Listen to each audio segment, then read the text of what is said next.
So yesterday, client gave me as a little bonus or whatever.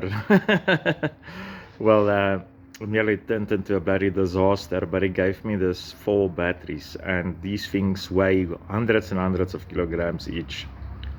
They are massively heavy. So he said I must go recycle it. So I took it to the place, and because they were like burst apart and stuff, and acid pouring out everywhere, and this brittle substance, like it's heavy, but it looks like brittle, like rust or something.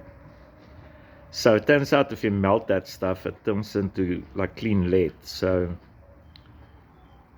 hundreds and hundreds and hundreds and hundreds of kilograms. So I broke them all apart and like neutralized the acid and separated all the plastic and stuff like that.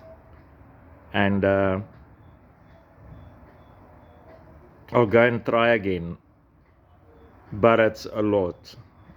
I hope it was worth the effort. It will do the environment a great favor, and maybe I get some money for my Sunday. So any case, because it was a problem, because I can only manage to move the things and dump it in my driveway, so I had to get like sort of rid of it.